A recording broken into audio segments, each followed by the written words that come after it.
false evidence appearing real.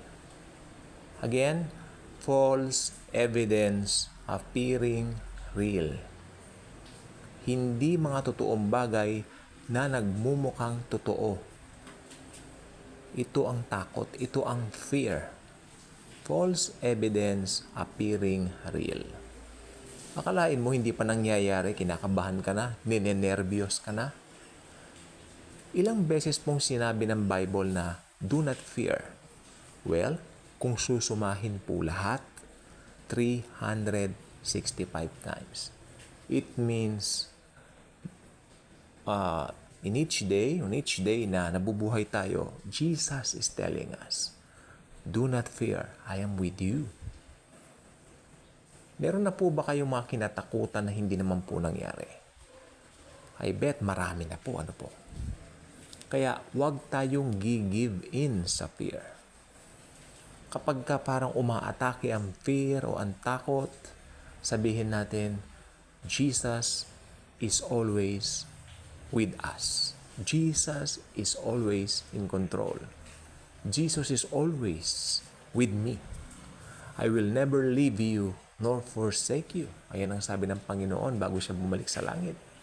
I am with you always, even unto the consummation or the end of the world. Wow! Ibig sabihin, nung tayo ay ma-born again, makakilala kay Jesus, hindi na po tayo naghiwalay. Hindi na po niya tayo iiwan. Kaya, ang Panginoong Jesucristo, despite na tayo po ay pumapalya, nagpe-fail, nandiyan pa rin po siya sa atin. Ang unang takot na gustong i-abolish ng Panginoon sa atin ay yung takot natin doon sa mga bagay na hindi pa nangyayari na parang kinatatakutan mo na. Halimbawa, may narinig ka, ganun, tapos hindi mo pa naman sigurado, natatakot ka na. Especially nung nagdaang pandemic. Nung nagdaang pandemic, I do remember, ito pong sasabihin ko, ito po ay, anong tawag po dito, ay honest to goodness lang po na observation ko.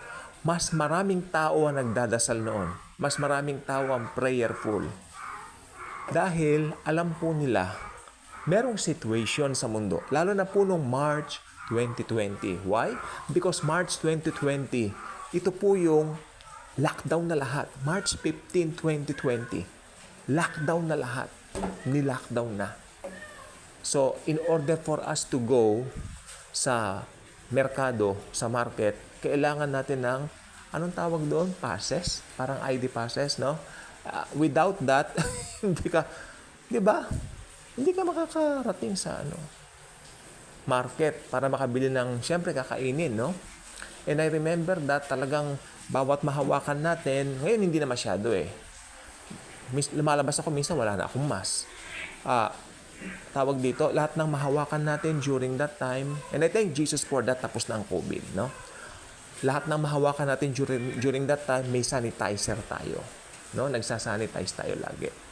Dahil, especially nung nag-i-increase na yung mga numbers ng mga nagpa-positive, nababalitaan mo, social media, ang dami na nagla-lockdown, nag-i-increase din yung fear sa puso ng lahat ng tao, maski mga Kristiyano. Kasama po tayo doon.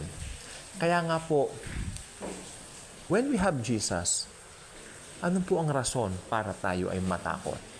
Tama po yung nakalagay sa litrato. Tama po yung nakasaad dyan. Life begins when fear ends. Pero, alam po ba ninyo, ang encounter natin sa Panginoong Jesus, yan po ang pinakamalaking dahilan para maalis na ang ating fear.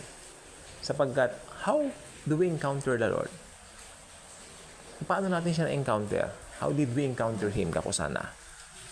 Simula nang kumatok siya sa puso natin, ano sabi niya? Behold, I am knocking at the door of your heart. If anyone opens the door of his heart or her heart, I will come and sup with him. Sabay kaming hahapon, sabay kaming kakain, and what a privilege, what a great privilege to be with Jesus. eating dinner together, eating your lunch together, eating your breakfast together with the Lord. That's so sweet. That's the sweetest moment sa buhay ng isang Kristiyano. Amen?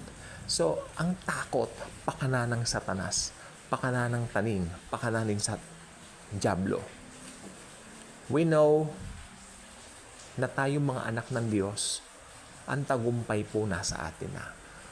Why? Because of Jesus. We are more than conquerors. No weapon formed against us shall prosper.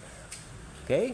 So kung hindi pa kayo nakasubscribe sa ating channel, I invite you to do so. Click the notification bell, share the wonderful love of Jesus, share His grace. Thank you. And Jesus truly loves us all.